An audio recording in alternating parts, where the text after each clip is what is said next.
Hey viewers, hi, welcome to TFPC. నేను మీ అంజలి. Yes, కోల్కతాలో జరిగిన ఇష్యూ అందరికీ తెలుసు.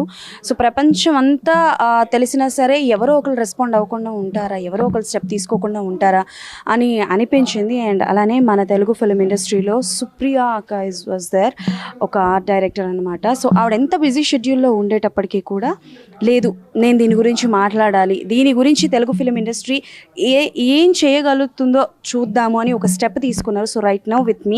సో ఆవిడతో మాట్లాడి తెలుసుకుందాం. సో అక్క, first of all thank you so much, because ఇలాంటి ఒక ఇన్సిడెంట్ జరిగిందని అందరికీ తెలుసు. But there is too late. మనకెందుకులే, మన ప్లేస్ కాదు, మన లాంగ్వేజ్ కాదు, బట్ ఒక ఆడపిల్లకి జరిగింది, స్టేటస్లు పెడదాం, షేర్ చేద్దాం, ఓకే మన పని అయిపోయింది అని అనుకుంటారు.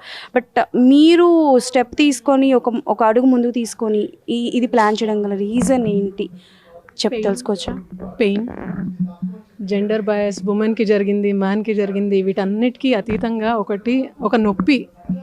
ఆ అమ్మాయి థైరాయిడ్ గ్లాండ్స్ డ్యామేజ్ అయినాయి అంట. ద వే షీ వాజ్, అంటే కొన్ని అంటే చెప్పడానికి కూడా ఐ డోంట్ థింక్ దేర్ ఇది. సో ఇవన్నీ చదువుతూ ఉన్నప్పుడు ప్రతిసారి ఎవరైనా రెస్పాండ్ అవుతారేమో, నేను వెళ్దాం అని 10 రోజులు వెయిట్ చేశా. తర్వాత అనిపించింది, వై నాట్ మీ? అసలు నేను ఎందుకు రెస్పాండ్ అవ్వకూడదు? Why should I wait for people to respond? So I feel that first time నేను ఒక స్టెప్ తీసుకోవాలి అని అనుకున్నాను. ఆ స్టెప్ తీసుకొని ముందుకు వచ్చినందుకు ఎవ్రీ వన్, అసలు అంటే అందరికీ బిజీ లైఫేనండి. ఎవరికి వీ కెన్ నాట్ కంప్లైంట్. నువ్వు రాలేదు అని కంప్లైంట్ చేయలేము. మేబీ వాళ్ళు there sitting in 4 walls and thinking about it. వాళ్ళు బాధపడుతున్నారేమో, ఇక్కడికి వచ్చినంత మాత్రానే బాధపడినట్టు కాదు కదా.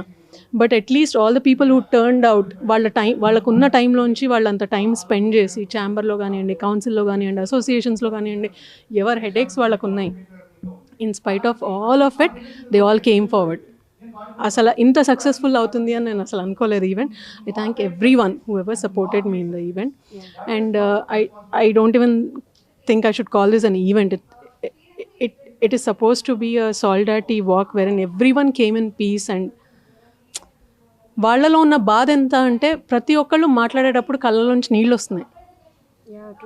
అంటే బేసికల్గా ఏంటంటే, నాకు తెలిసి ఇక్కడికి వచ్చిన ఈవెంట్లో ప్రతి ఒక్కరికి ఒక అక్క, ఒక చెల్లి, ఒక కూతురు అని డెఫినెట్లీ ఉంటారు. అండ్ ఈ ఇన్సిడెంట్ జరిగిన తర్వాత, ఒకటి ఢిల్లీలో నిర్భయ కేసు జరిగిన తర్వాత ఇది, అండ్ అలానే డాక్టర్ కేసు, ఇంకొక డాక్టర్ కేసు, వెటర్నరీ డాక్టర్ గారిని చంపడం జరిగింది అది, అండ్ తర్వాత ఇది. అంటే లైక్ ఎన్ని మారుతున్నా సరే దిస్ ఆర్ హ్యాపెనింగ్. అండ్ ఇది కేసు జరిగిన తర్వాత మన తెలంగాణలో కూడా చాలా ఇష్యూస్ జరిగినాయి. ఒక 9 years old బేబీని స్కూల్లోనే రేప్ చేయడం లాంటివి జరిగాయి. సో అంటే లైక్ ఇలాంటి ఇష్యూస్ స్టాప్ అని నేను చెప్పలేను, కానీ తగ్గడం ఎలా అనుకుంటున్నారు? What kind of a change you want in the society? I don't think we should talk about change. I think we should talk about hope. ఇన్ని జరుగుతున్నా కూడా మనం రేపు బాగుంటుంది అని హోప్తో will get up tomorrow. So I think we should hope that జనాల mindset change అయ్యి, ఎన్ నెంబర్ ఆఫ్ ఫ్యాక్టర్స్ అండి. I don't think I'm the right person to even talk about it. నేను కూడా బయటకు వెళ్ళిన తర్వాత we see a lot of situations. So I think hope undali, things will keep changing. Okay, we hope. One question akka, maybe please you are comfortable then answer, or uncomfortable aithe cheppani cut chesedam. Do you ever face insecurities akka? Ante like not only in film industry అని నేను అన్నాను, ఎప్పుడైనా బయటికి వెళ్ళినప్పుడు అంటే like I'm not secure, నేను బయటకు వెళ్తున్నానే కానీ but I'm not secure, but I'm in a society, మనకి స్వాతంత్రం వచ్చిందని మనం సెలబ్రేట్ చేసుకుంటున్నాం, but we are not freedom. I think ఎప్పుడు ఇన్సెక్యూర్గా అనిపించలేదండి. ఎందుకంటే the lot of people around me, friends, ఇప్పుడు ఇవాళ సపోర్ట్ చేసిన వాళ్ళందరూ కూడా మెన్నే. నేను ఒక్కదాన్ని ఎదురుగా కనబడుతున్నానేమో కానీ I'm definitely not a 1-man army. నా వెనక చాలామంది నిల్చున్నారు. ఆల్ దీస్ పీపుల్, తేజ గారు రెస్పాండ్ అయినట్టు ఎవరు రెస్పాండ్ అవ్వలేదు. సో ఎందుకు మనం ఎప్పుడు బ్యాడ్నే చూస్తూ గుడ్ని మొత్తం అన్ఫోకస్ చేయడం? Let's focus on the good also, and let's hope that tomorrow will be, next వచ్చే జనరేషన్కి there'll be a brighter day అని అనుకొని వెళ్దాం. So thank you so much అక్క. Yes, so that's all for today. మళ్ళీ కలుసుకుందాం.